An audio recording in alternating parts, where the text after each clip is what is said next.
important news for UPSC CSE aspirants. To increase the level of UPSC preparation, Unacademy has an iconic subscription. The iconic subscription offers the aspirants with personal coach, means question and answer, practice papers, study planner, and experts guidelines. Not only this, but the iconic subscription also offers all the Unacademy Plus benefits too, like daily live classes, live tests and quizzes, structured courses. The learner receives unlimited access all in one single subscription. So what are you waiting for? Give a new direction to your preparation with Unacademy Iconic subscription. Hurry up to get your subscription now. To get your Iconic subscription, download the Unacademy app from the link mentioned in the description. Select your goal as UPSC CSE and then again click on the link in the description. Use the code DKT10, that is DKT10, and get an instant 10% discount. Hurry up, get your Iconic subscription now and shape your preparation with Unacademy Iconic. Let's crack it. मेरा नाम मोहम्मद शफीक है और civil service परीक्षा 2019 में मैंने 292 rank प्राप्त की है और इसमें जो प्रिपरेशन होती है, इसमें जो ऑप्शनल सब्जेक्ट होता है एंथ्रोपोलॉजी, इस पे मैं बात करना चाहूँगा और अगर हो सके तो थोड़ा बताना चाहूँगा कि मैंने कैसे प्रिपेयर किया था। तो पहला सवाल ये उठता है कि मेरा इंजीनियरिंग बैकग्राउंड था, तो मैंने एंथ्रोपोलॉजी क्यों चूज़ किया। तो उसका सिंपल सा आंसर ये था कि मुझे इंटरेस्ट है और जब मैं दिल्ली आया, मैंने प्रिपरेशन शुरू किया तो 5-6 सब्जेक्ट्स थे जो मुझे थोड़े अच्छे लगते थे। उसमें मैंने नैरो डाउन किया तो मैथ्स है, एंथ्रोपोलॉजी है, सोशियोलॉजी है, इसमें मुझे थोड़ा सा इंटरेस्ट लग रहा था तो मैंने इसको परस्यू किया और इनकी जो रेफरेंस बुक्स हैं उनको मैंने देखा तो एंथ्रोपोलॉजी का सिलेबस मुझे बहुत अच्छा लगा क्योंकि इसमें रिलीजन, सोसाइटी, एवोल्यूशन और फैमिली, सोशल ग्रुप्स और ट्राइब्स और ह्यूमन एनाटॉमी और बायोलॉजी के बारे में काफ़ी कुछ बात की गई है। Anthropology is basically the study of Mankind. तो ये बहुत ही होलिस्टिक सब्जेक्ट है, तो इसलिए मुझे थोड़ा अच्छा लगा कि इसमें हर चीज़ का थोड़ा थोड़ा है, थोड़ा बायो, थोड़ा सोशियोलॉजी, थोड़ा आपका ये वाला एवोल्यूशन वाला है, थोड़ा पेलियोलॉजी है आपका। तो ये सब मुझे थोड़ा इंटरेस्टिंग लगा इसलिए मैंने ले लिया। उस टाइम तो मुझे आइडिया भी नहीं था कि कैसे लिखना होता है, क्या करना होता है। धीरे धीरे जैसे मैं प्रोग्रेस किया तो ज़्यादा बुक्स पढ़ी। बुक्स में मैंने पेपर 1 के लिए जो बायोलॉजी वाला पार्ट है उसके लिए मैंने पी नाथ की फिजिकल एंथ्रोपोलॉजी पढ़ी थी और उसके बाद मैंने एम्बर एंड एम्बर की एक एंथ्रोपोलॉजी की बुक है वो मैंने पढ़ी थी और उसके बाद पेपर 2 के लिए मैंने ट्राइबल इंडिया पढ़ा था और इंडियन एंथ्रोपोलॉजी पढ़ा था। ये मैंने शुरुआत में पढ़ा था और उसके बाद एज टाइम प्रोग्रेस्ड तो मैंने अपनी बुक्स में डाइवर्सिटी थोड़ी और बढ़ाई और इग्नू का मटेरियल पे मैंने काफ़ी ज़्यादा रेफर किया था। इग्नू में काफ़ी अच्छा रेफरेंस मटेरियल है, काफ़ी स्टैंडर्डाइज्ड है और it is sort of like NCERT for the optional subject। एक और सवाल ये कि ऑप्शनल सब्जेक्ट और जीएस में फ़र्क क्या है और इसको हम लोग कैसे अप्रोच करें जो कि जीएस से थोड़ा डिफरेंट हो।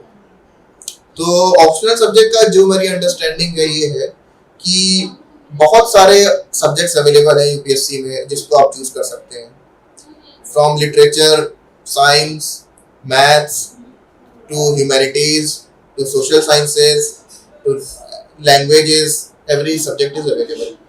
तो इसमें आप कोई सब्जेक्ट जब आप चूज करते हैं तो आप ये बताते हैं कि हाँ मैं इसमें इतना इस लेवल तक एक्सेल कर सकता हूँ, ठीक है। तो इसलिए आपको वो सब्जेक्ट चूज करना है जिसके बारे में आप पैशनेट हो। इन द रिसेंट फ्यूचर, पिछले कुछ सालों में लोग ये सवाल थोड़े ज्यादा पूछे जाने लगे हैं कि कौन सा सब्जेक्ट में नंबर ज्यादा आते हैं वही ले लिया जाए और एक बस लेके थोड़ा बहुत कुछ किताबें वही पढ़ लेंगे, रट लेंगे और एग्जाम में अच्छे नंबर आ जाएंगे। It is not always successful. ये हमेशा कामयाबी इसके थ्रू नहीं मिलेगी। इसकी वजह ये है कि आप जिस चीज के बारे में आप पैशनेट ना हो, जो चीज आपको इंटरेस्टिंग ना लग रही हो, आप जबरदस्ती पढ़ रहे हो तो उसको बहुत टाइम तक नहीं पढ़ पाएंगे। कहीं ना कहीं ब्रेक पॉइंट आ जाता है और फिर इंसान थोड़ा घबराने लगता है कि अब क्या किया जाए, कि अब इतनी तैयारी हो गई, अब इसको छोड़ दिया जाए या कंटिन्यू किया जाए, ये सब्जेक्ट को क्या किया जाए। इसलिए ऑप्शनल सब्जेक्ट चूज करना one of the biggest decision है यूपीएससी का, यूपीएससी की तैयारी में, इसलिए एस्पिरेंट्स को बहुत केयरफुल होना चाहिए कि वो क्या चूज कर रहे हैं। उसके बाद ऑप्शनल सब्जेक्ट की चॉइस जो है वो काफी इंपॉर्टेंट होती है, ठीक है। और उसके बाद ये बोलना चाहूंगा कि जो स्ट्रेटजी है वो एज एन स्पेशलिस्ट होगी आपकी। तो इस एग्जाम में जीएस का जो पेपर है, जीएस 1 2 3 4 में अराउंड 15 to 20 सब्जेक्ट्स होंगे, from history, polity, sociology, society and social issues, economy, agriculture, disaster and many many more subjects are there. तो ये सब सब्जेक्ट मिला के आपको एक जर्नलिस्ट इंप्रेशन देते हैं आपको, कि आपको एक जर्नलिस्ट बना देंगे। आपको हर एक फील्ड में आपको एक बेसिक आइडिया होगा कि चीजों को कैसे अप्रोच करना है, इश्यूज क्या हैं, उनके सॉल्यूशंस क्या हैं, कौन सी चीज किस लेवल तक आप सॉल्व कर सकते हैं, ठीक। ये जीएस की अप्रोच है, ये जर्नलिस्ट अप्रोच है। अब आते हैं स्पेशलिस्ट वाली बात, जो कि आपके ऑप्शनल सब्जेक्ट डिसाइड करता है। इसमें आपकी जो राइटिंग स्टाइल होगा, आपकी जो अंडरस्टैंडिंग होगी, वो बहुत इन डेप्थ होगी। तो आपको बहुत चीजों के बारे में बहुत अच्छे से पता होना चाहिए। तो अगर चीज घुमा के भी आएगी तो भी आप बहुत अच्छे से टैकल कर लें उस चीज को, ठीक है। तो इसलिए जो ऑप्शनल सब्जेक्ट होगा उसमें आप बहुत अच्छे से उसको इन आपकी जो वर्टिकल और हॉरिजॉन्टल बोथ एरियाज में अंडरस्टैंडिंग बहुत अच्छी होनी चाहिए। कोई भी टॉपिक जो है वो छूटना नहीं चाहिए, और कुछ टॉपिक एटलीस्ट आपके बहुत अच्छे से तैयार होने चाहिए। सिलेबस बहुत इंपॉर्टेंट है, इसमें भी आप इधर उधर डाइग्रेस ना करें, ठीक है। और दूसरा जो पॉइंट है कि तैयारी कैसे करेंगे, आप अपने आप को रिव्यू कैसे करेंगे।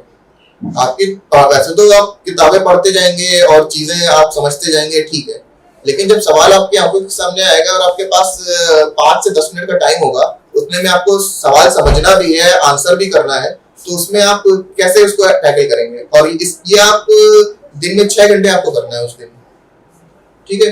तो इसके लिए जाहिर सी बात है कि चीजें आपके फिंगर टिप्स पे होनी चाहिए, चीजें आपको बहुत अच्छे से अंडरस्टैंडिंग होनी चाहिए। मेरे हिसाब से आपको रिफर करने के लिए आपको लास्ट 30 ईयर के जो पेपर्स हैं उसको बहुत अच्छे से आपको रीड करना चाहिए, उसको सॉल्व करना चाहिए, rather than going to different coachings, going to many test series, writing many tests, है ना। आप क्या करोगे कि इसमें क्या होता है, इररिलेवेंट बहुत चीजें हो जाती हैं, जिसमें आपकी तैयारी जो होती है वो इधर उधर चली जाती है, कहीं पे आपकी मेहनत जो है वो कहीं कहीं पे जाया हो जाती है। तो बेस्ट जो तरीका है वो यूपीएससी का ही मटेरियल आप उठा लीजिए। भाई यूपीएससी ने लास्ट 30 ईयर में जो क्वेश्चन पूछे हैं, अपने जो टेस्ट लिए हैं, एग्जाम्स लिए हैं, उसी के क्वेश्चन आप उठा के सॉल्व कर लीजिए। मैंने यही किया है, और लास्ट 30 इयर्स का जो क्वेश्चंस है वो मैं सॉल्व करता था डेली। 4-5 क्वेश्चन मैं लिखता था और उनको रिव्यू करता था। तो आप ये समझिए कि मोस्ट ऑफ द क्वेश्चंस जो किसी भी साल आएंगे वो लास्ट 30 ईयर के रिपीटेड ही क्वेश्चंस होंगे, बिकॉज सिलेबस तो फाइनाइट है, चीजें तो फाइनाइट है समझने के लिए, कोई नई चीज इतनी ज्यादा बनती नहीं है। तो आप जो भी सवाल पिछले 30 साल में पूछे गए उसी का किसी न किसी तरीके, कोई ना कोई तरीके से वही सवाल वापस आ जाता है। तो अगर आप वैसे तैयारी को अप्रोच करेंगे तो आपको नई चीजें कम लगेंगी, आपको घबराहट कम होगी, और जिस दिन आपका पेपर होगा उस दिन आपको चीजें बहुत फेमिलियर से लगेंगी। हाँ, ये सवाल तो मैं कर चुका हूँ, ठीक है। तो एंथ्रोपोलॉजी में एक तो बुक लिस्ट है, एक आपकी स्ट्रेटजी वाली बात है, और एक डेली आंसर राइटिंग वाली बात है। डेली आंसर राइटिंग में आप लिखते रहिए और रिव्यू करते रहिए अपने आंसर को, आप लिमिटेड मत रहिए। एज एन स्पेशलिस्ट आपको लिखना है, as someone who knows the topic in depth आपको लिखना है। तो इसलिए आप जब आप लिखेंगे तो आपको अच्छे वर्ड्स यूज करने हैं, आपको जनरल एज अ लेमैन आपको नहीं लिखना है। तो सब्जेक्ट का जो अंडरस्टैंडिंग है, जो आपका एनालिसिस है from the subject point of view of the whole thing, इसको आपको लिखना है। तो जब आपकी तैयारी प्रोग्रेस करेगी तो ज्यादातर चीजें आपको इंटीग्रेटेड सी लगेंगी कि सारे टॉपिक्स जो हैं वो कहीं ना कहीं पे कन्वर्ज कर रहे हैं। तो इसलिए इसके थ्रू आपको थोड़ा कॉन्फिडेंस बढ़ेगा कि हाँ, जो भी सवाल है, जो भी चाहे जितना भी अनरिलेटेड सा लगे या अजीब सा लगे, आप उसको टैकल कर लोगे, क्योंकि आपने सिलेबस के और उसके थ्रू को गाइडलाइन मान के तैयारी किया है। तो आप उसको रिलेट करके जो भी टॉपिक है उससे आप उस टॉपिक के बारे में लिख लोगे और उस कंटेक्स्ट में उस चीज को एक्सप्लेन कर दोगे, ठीक है। तो डेली आंसर राइटिंग और उसका रिव्यू, और रिव्यू के बाद इंप्रूवमेंट, ये चीजें बहुत इंपॉर्टेंट है, ठीक है। और ऑब्वियसली आप जब आंसर राइटिंग करोगे सब करोगे तो आप नोट्स मेकिंग ये सब करते ही रहोगे, ठीक है। बुक्स ज्यादा से ज्यादा पढ़ोगे आप, और आपने एक बुक एक बार पढ़ लिया, दो बार पढ़ लिया, उसके बाद आप कोशिश करो कि बुक से आपने जो भी लर्न किया है उसको आप कहीं ना कहीं उतार दो। मैं अपने कागज पे अपनी नोटबुक पे लिख लेता था और नोट सब बना बना के चलता था, तो उससे क्या होता था कि बुक एक बार दो बार पढ़ ली, इसके बुक पढ़ने की इतनी जरूरत नहीं है, बस अपने नोट्स को रिफर कर लूंगा और सारी चीजें रिवाइज हो जाएंगी। एग्जाम के 3 दिन 4 दिन पहले से ही थोड़ा सा घबराहट भी होगी, ये भी होगा, तो उसमें क्या होता है कि नोट्स और सब काफी काम आते हैं कि भाई आपने नोट्स एक बार पलट लिए तो आपको सारा चीजें रिवाइज हो गई हैं आपकी, ठीक है। तो इस पे इसलिए आप दो तीन चीजें बहुत ज्यादा स्ट्रेस करूंगा जो कि मैंने इनिशियल स्टेजेस में मैंने मिस्टेक्स किया और लोग भी बहुत कर रहे हैं, बहुत करते हैं। वो ये कि आप जो भी पढ़ रहे हो आप उसके नोट्स बना लेना, उसको ये मत समझना कि आज समझ गए हो आपको 10 दिन बाद भी इतने अच्छे याद रहेगा। दिमाग मतलब हमारा ऐसे वर्क करना है कि मतलब हम लोग अभी आप कोई कुछ भी पढ़ रहे हो और 2-3-4 दिन बाद थोड़ा थोड़ा भूलने लगोगे, और अगर आपने रिवीजन में नहीं रखा तो 1 महीने बाद तो आप भूल ही जाओगे। तो आप बिल्कुल लिख लो उसको रिवाइज करते रहो, उसको रिव्यू करते रहो, उसमें एडिशन करते रहो, उसको और कंसाइज बनाते रहो। फिंगर टिप्स पे चीजें जब आ जाएंगी आपके, तो आपकी तैयारी जो है वो काफी ज्यादा अच्छी हो जाएगी ये। और बाकी तो ठीक है, एनालिसिस आपका जो होगा वो बेसिक बुक और जो भी आपका जो कंसेप्ट है जो भी है, तो उसकी अंडरस्टैंडिंग बिल्कुल होनी चाहिए। ऐसा सिर्फ रटना नहीं चाहिए, आपको थोड़ा सा उसमें और सोच के और चीजों से इंटीग्रेट करके बाकी टॉपिक से कैसे ये चीज मिल रही है, ओवरऑल अगर इसमें मेरी आपको क्या समझ में आ रहा है, थोड़ा सा अगर सवाल घुमा के आ जाए तो आप कैसे टैकल करेंगे, तो ये सब चीजों पे आपको बहुत फोकस करना है, ठीक है।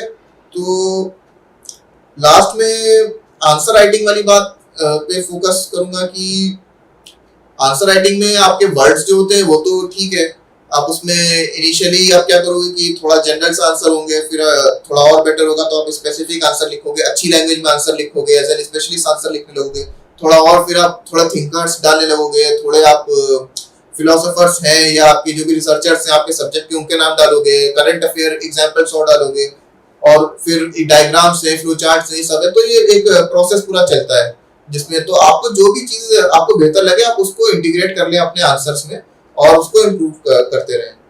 तो डेली आप जब ये करते रहोगे तो आपको एक सेंस ऑफ अचीवमेंट मिलता रहेगा कि हाँ भाई आज मैंने इतना कर लिया, अब कल को मैं ये टॉपिक उठाऊंगा, परसों मैं ये टॉपिक उठाऊंगा, ये सवाल करूंगा, ऐसे करूंगा। इस टाइप से आप उसको अप्रोच कर सकते हैं। तो ये थोड़ा एक डेफिनेटनेस लाता है तैयारी में, एक माइलस्टोन आप सेट कर सकते हैं।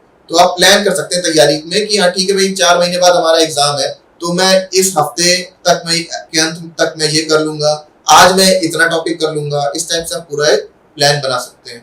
तो ये आपको काफी हेल्प करेगा, बिकॉज तैयारी बहुत बड़ी है और सिलेबस बहुत बड़ा है, पेपर्स बहुत ज्यादा है, 3 स्टेजेस हैं, उसमें भी थोड़ा वेरिएबिलिटी, थोड़ा सा रैंडमनेस रहता है, थोड़ी घबराहट भी रहती है, इमोशनल स्टेबिलिटी कभी कभी नहीं रहती है हमारी।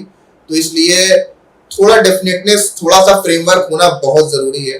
तो इसलिए मैं कहूँगा कि इस तरह से अप्रोच करिए, तो आपको थोड़ा मेथोडिकल, थोड़ा ये टाइम टेबल वाइज आप अप्रोच कर सकते हैं इस चीज को कि हाँ भाई इस डेट तक मुझे ये करना है, इस डेट तक मैं इस चीज को छोड़ दूंगा, बस रिवीजन करूंगा और नई चीजें कम देखूंगा। Important news for UPSC CSE aspirants. To increase the level of UPSC preparation, Unacademy has an iconic subscription. The iconic subscription offers the aspirants with personal coach, means question and answer, practice papers, study planner, and experts' guidelines.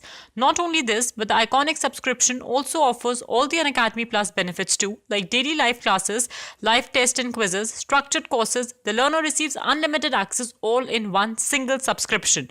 So what are you waiting for? Give a new direction to your preparation with Unacademy Iconic subscription. Hurry up to get your subscription now. To get your Iconic subscription, download the Unacademy app from the link mentioned in the description. Select your goal as UPSC CSE and then again click on the link in the description. Use the code DKT10, that is DKT10, and get an instant 10% discount. Hurry up, get your Iconic subscription now and shape your preparation with Unacademy Iconic. Let's crack it.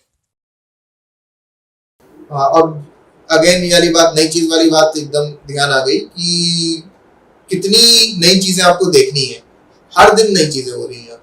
आप कब तक नई चीजें integrate करेंगे, किस time तक सबसे ज्यादा ऑप्टिमम रहेगा। और मेरे हिसाब से तो ये कि तैयारी, जब आपके कंसेप्ट क्लियर हो गए हैं, जब जो लोग एक दो अटेम्प्ट दे चुके हैं, वो किताबें इनफ पढ़ चुके हैं, रेफरेंस बुक्स पढ़ चुके हैं, तो उसके लिए उनको बहुत ज्यादा नई चीजें देखने की जरूरत नहीं है। जो भी उन्होंने पढ़ा वो रिकॉल क्यों नहीं कर पा रहे हैं टाइम पे, या कर पा रहे हैं तो लिख क्यों नहीं पा रहे हैं टाइम पे, या क्या इश्यूज आ रहे हैं, उस पर फोकस करना बहुत जरूरी है। ना कि आप नई चीजें जोड़ते रहे अपने नोट्स में। नई चीजें हमेशा आती रहेंगी, आपके नोट्स मोटे होते चले जाएंगे और आपकी तैयारी हमेशा अधूरी सी लगती रहेगी, क्योंकि आप अपने इश्यूज पे वर्क नहीं कर रहे हैं।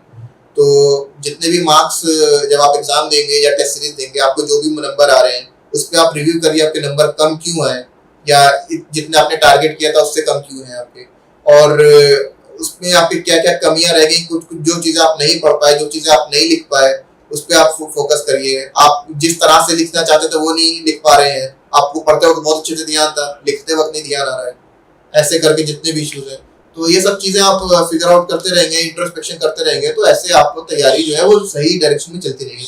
ये आपको डेली उस पर करना है। तो ये कहना बहुत इजी होता है डेली वाली बात, कि डेली आपको ज्यादा नहीं 3-4 घंटे देने हैं, but this is the toughest part of the preparation, कि आपको डेली मोटिवेटेड रहना है। 3-4 दिन, हफ्ता भर, 10 दिन, 15 दिन भी आपका जोश चल जाता है। तो जो जोश जब खत्म हो जाता है तो इंसान फिर सोचता है कि चलो इतना पढ़ लिया है, अब तो ब्रेक ले लेते हैं। 2 दिन 4 दिन ब्रेक ले लिया पढ़ाई से, उसके बाद फिर आप वापस वहीं पे आ जाओगे। तो ये डेली वाला जो प्रोसेस है इसको जरूर फॉलो करना है। तो तैयारी में सबसे ज्यादा फायदेमंद यही रहेगा। और I think that's it from my side.